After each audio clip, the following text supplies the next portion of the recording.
this is Kevin Richards from RockTheStageNYC.com here with a little vocal tip here. What we're going to talk about is support, breath support. There's a lot of confusion with people about what exactly it is, how do you apply it, where do you apply it, and your voice range. I get these questions a lot. First of all, to tell you, there are two types of support. There is natural support, and then there is active support. Or if you want to deem it as passive support and active support. Natural or passive support is when you sing notes within your range, within your nice normal range, that don't seem to require a lot of effort on your part to sing them with a very nice full tone. You know, if I do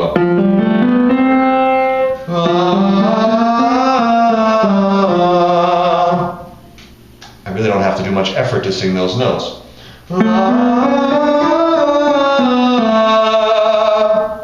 Not a big deal.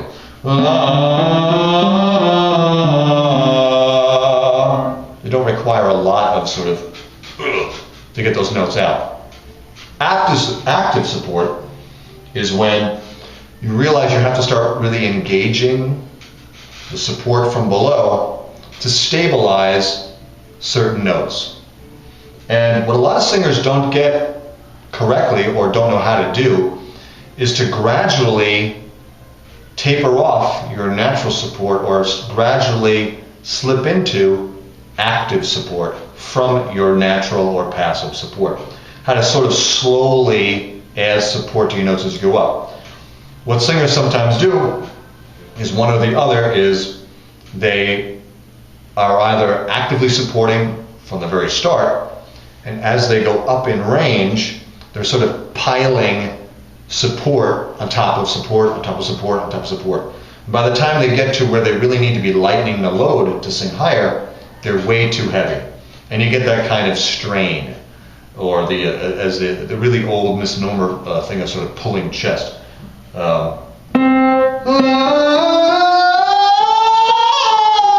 That.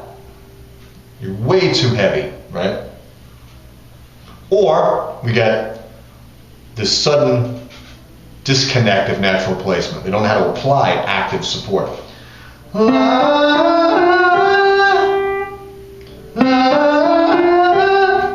don't know how to apply it. Or you get this. You get this sudden burst of active support. They just switched it on. And there's no sort of dimmer switch on it where you can just slowly apply it.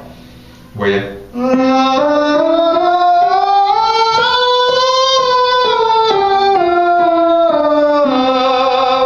now I went from passive on the middle C here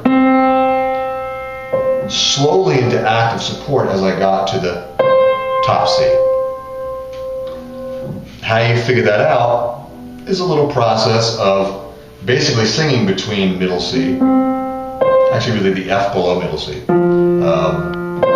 to male high C or C5 here. For females it would be singing from the middle C to the F above high C, so C4 to C5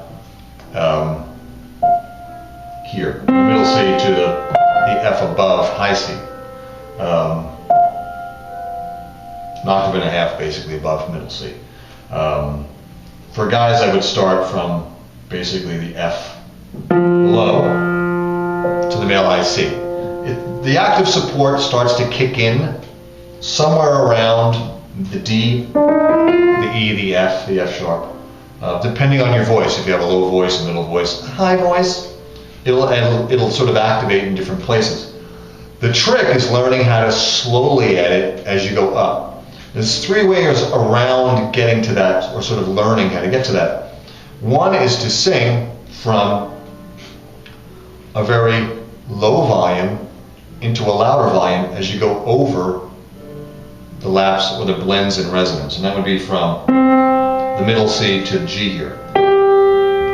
G, for most male voices, the G above middle C, or the G4 here, is the first real head voice tone. Though you can sing it and have it sound very chest-like, you can extend your chest voice up to, or chest resonance, up into that G, so it doesn't sound so heady. But for most male voices, the G above middle C is the first real, pure head voice tone. So what we want to do is we want to actually sing between the C and that G. And we start light and go to heavy, and heavy to light.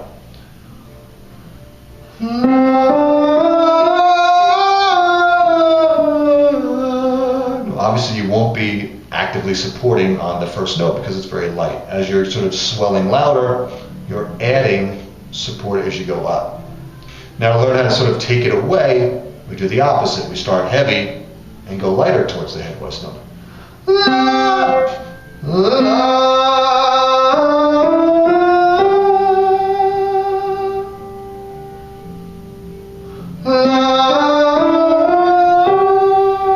While maintaining tone. That's adding it in. Or and you learn how to sort of start applying and taking out active support, going back into your natural range. You can also then start heavy or louder, more intense with the active support, and go into a natural sort of mid-volume.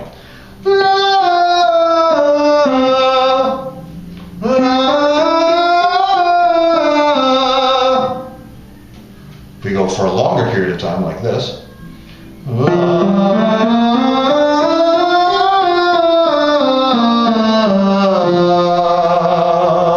you're going to feel where that support comes in towards the upper part of that phrase. So this is just one way to kind of start figuring out where your passive support ends and your active support begins, and how do you blend from one into the other so you don't hear a sudden drop off in sound or a sudden slamming and increase in volume, or you're not piling on active support where you should be doing passive support and then piling it on one on top of the other, and by the time you get into your head you're far too heavy. So think about this and try to work this into your vocal routines. Till next time, this is Kevin Richards from RockTheStageNYC.com. Don't forget to subscribe to the channel so you don't miss any more of these wonderful little tidbits I throw at you. So till next time, see ya.